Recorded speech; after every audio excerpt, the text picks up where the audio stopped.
Assalamualaikum warahmatullahi wabarakatuh.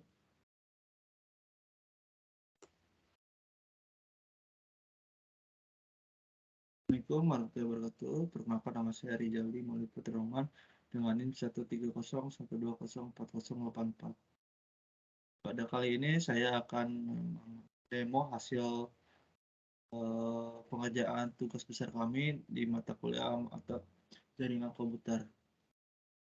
Di sini saya berasal dari kelas F4407.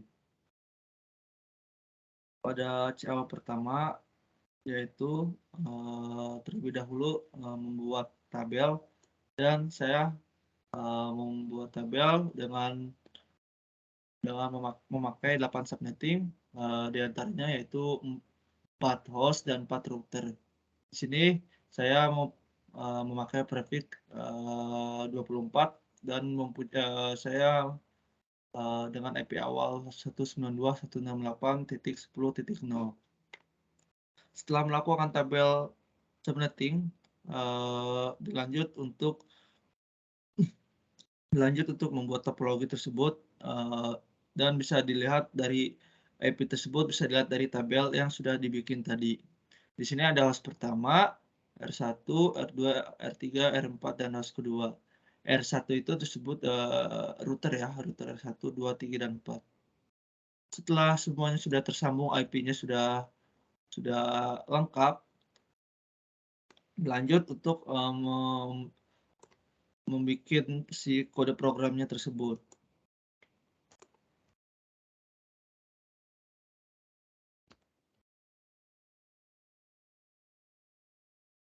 Nah, setelah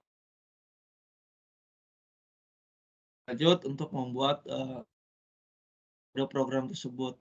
Di sini saya sudah mencantumkan config IP tersebut.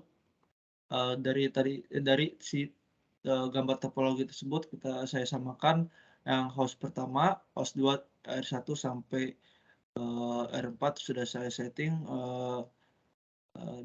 dan sama persis pada IP topologi tersebut. Nah, di sini saya sudah melakukan routing, kode program routing dari host pertama sampai ke router 4. Saya sudah melakukan host routing. Setelah itu saya ingin mencoba menjalankan diantaranya konektivitas dari misalkan host ke router atau router ke router. Saya akan mencobanya, yaitu yang pertama saya mencoba host pertama ke R1.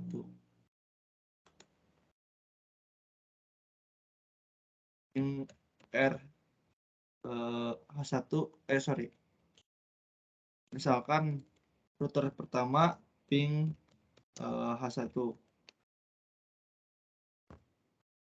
Ini dapat dilihat bahwa router 1 dengan host pertama itu dinyatakan terhubung ya.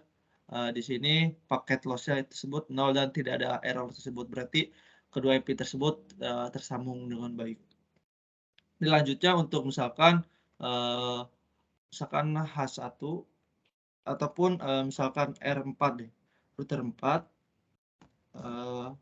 saya sambungkan ke router 1, apakah terhubung.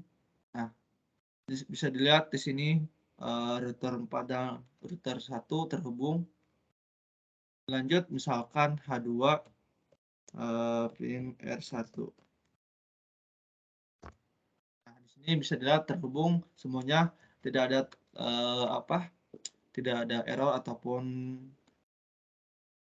tidak tersambung gitu ya, atau tidak sambung gitu ya. Saya ingin mencoba ping all itu apakah semua topologi yang ada di tadi gambar saya terus semuanya terhubung atau tidak. Bisa dilihat bahwa bahwa si IP tersebut semuanya dan host tersebut semuanya sudah tersambung dengan baik. Lanjut kita ke CLO2, yaitu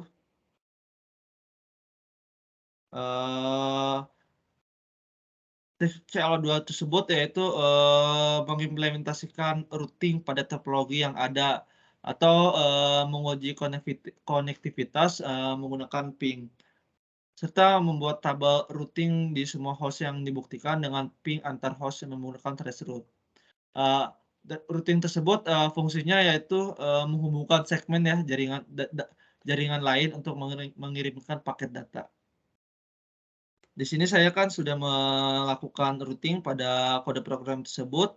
Tujuan melakukan routing yaitu ya mengetahui tadi itu menghubungkan segmen gitu dari jaringan lain untuk menggunakan paket data. Kita bisa uji konektivitas lagi ya, apakah si routing tersebut lancar dengan baik. Nah, sini kita memakai traceroute host 1 misal ke R3. Fungsi traceroute yaitu untuk menunjukkan rute yang dilewati paket untuk mencapai tujuannya. Misalkan tadi itu ya H1 traceroute ke R3. Kita implementasikan. Tadi itu berapa? H1 sorry. Traceroute terus berapa itu R3 ini sudah dinyatakan bisa ya routing dari H1 ke R3 itu dinyatakan bisa dinyatakan terhubung gitu. Dilanjut kita ke rute H1 ke R4 misalkan lewati paket untuk mencapai tujuan. H1 ke R4. H1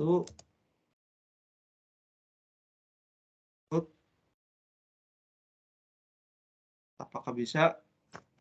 Nah, bisa dilihat di sini semuanya lancar ya, semuanya bisa terhubung. Di sini saya coba untuk ping all apakah tetap terhubung semua. Oke. Di sini dinyatakan terhubung semua dari host ataupun ke router tuh nyambung semua dengan aman. Untuk CLO2 mungkin hanya segitu, hanya untuk traceroute gitu.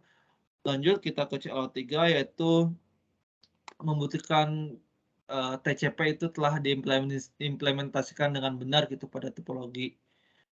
Kami menggunakan ePerf untuk dan menginspeksi traffic menggunakan Weshart. Dibuktikan dengan traffic TCP pada Weshart atau TCP dump. Di sini kami menggunakan ekstrem untuk membuat atau menggunakan TCP dump dengan total tersebut yaitu 10 paket. Kita bisa ini H1 ya. Ekstrem H1.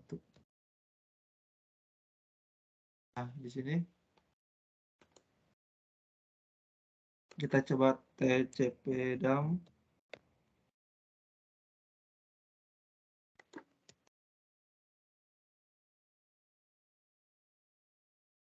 Bus.com tuh nama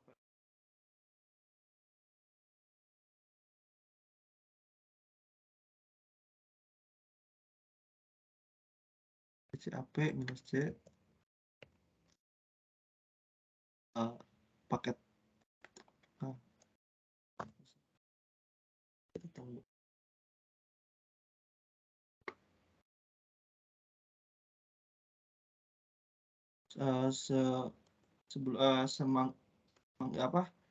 kita sambil menunggu itu kita ePerf H2 kita tunggu. Nah, di sini sudah dapat dilihat ya bahwa si data tersebut kita memakai 10 paket dan 10 paket capture dan 41 paket received by filter gitu. Nah, di sini bisa dilihat bahwa si ePerf H2 ke H1 mencapai waktu 1,02 bits. Di sini sudah berhasil. Setelah berhasil, akan menggunakan Weshart untuk mengetahui isi file tersebut.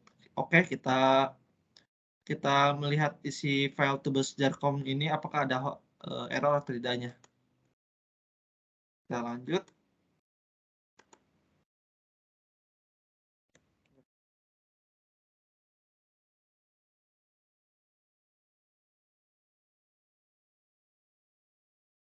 SR Bubus Serkom.